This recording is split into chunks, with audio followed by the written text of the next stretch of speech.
Class 11th के सभी विद्यार्थी ध्यान से समझिएगा। वार्षिक परीक्षा का आज मैं आपको सेट बी भूगोल का समझाऊंगा। यदि ये पेपर आप अच्छे से कवर करते हो, 4 पेपर मैं आपको दे रहा हूं, ठीक है। ये सेट सी हो गया, ये डी हो गया है, चारों पेपर कर लो, मेरी पूरी गारंटी है। यदि आपको 85-90% नहीं बने तो इस चैनल पर कभी भी जीवन में मत आइएगा, मेरी जवाबदारी, भरोसा रखिए। ये देखिए, ये रिजल्ट है ऑफलाइन कोचिंग का, ठीक है। जो इन बच्चों को बताता हूं ना मैं, वही चीजें आपको बता रहा हूं।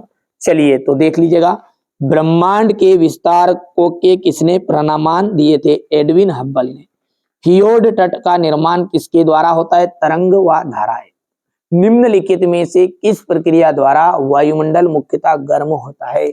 भौमिक विकिरण। भारत का अक्षांशीय विस्तार है 30 डिग्री।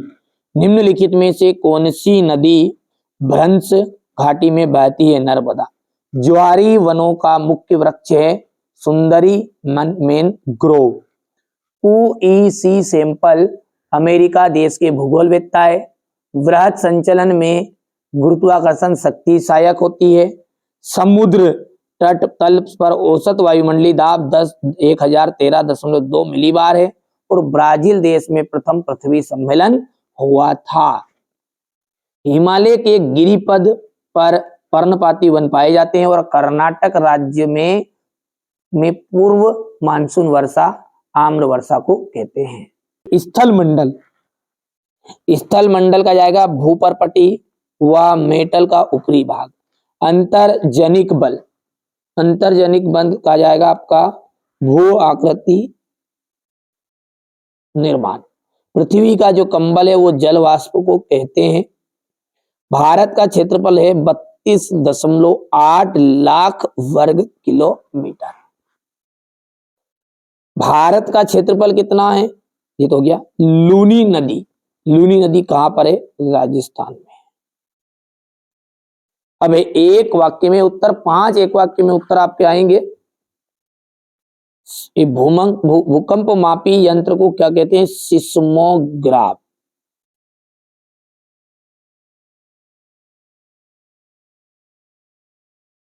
ठीक है। चट्टानों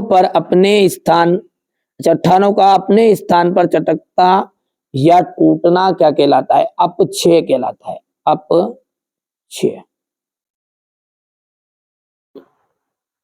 कौन सी गैस मुख्य रूप से ग्रीन हाउस के लिए उत्तरदायी है? ठीक है, कार्बन डाइऑक्साइड। भारत और श्रीलंका के बीच कौन सी जल संधि हुई? पाक जल संधि।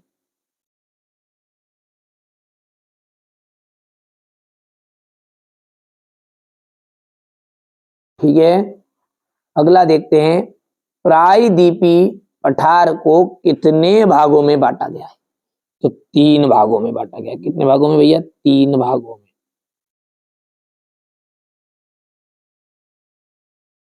ठीक है, चलिए अब अगला है यहां पर द्वैतवाद भूगोल की एक प्रमुख विशेषता है।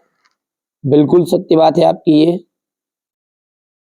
निहारिका परिकल्पना गणितज्ञ लाप्लेस ने प्रस्तुत की थी।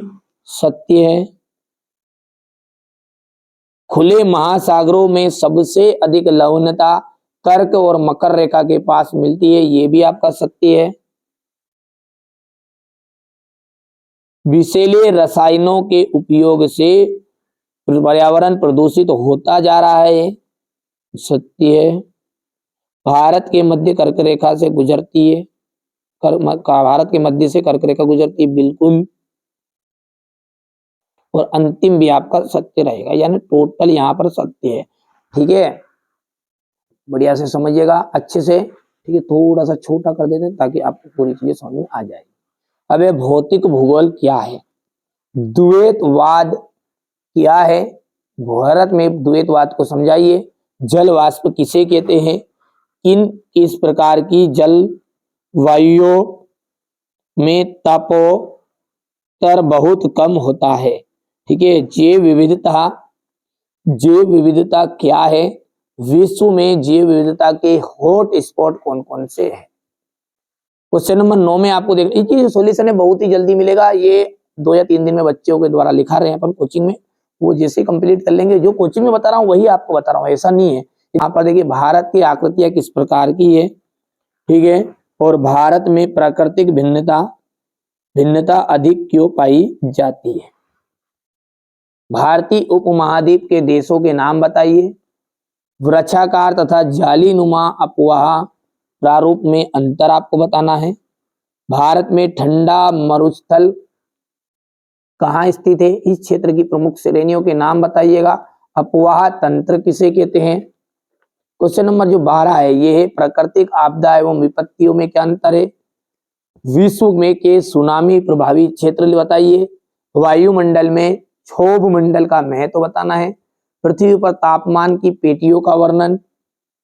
महासागरीय उच्चवाचन की प्रमुख लघु आकृतियों का वर्णन करना है। ज्वार भाटा का मानव जीवन में क्या महत्व है।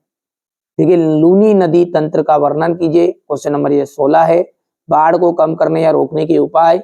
बिग बैंग सिद्धांत का सचित्र वर्णन करना है। पी तरंग तथा एस तरंग में अंतर बताइए।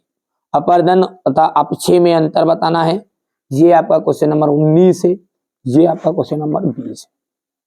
ठीक है, इसके बाद में मैं आपको यहां से देख सकते हैं, ये वार्षिक परीक्षा का मैंने भूगोल का आपको पेपर बताया है।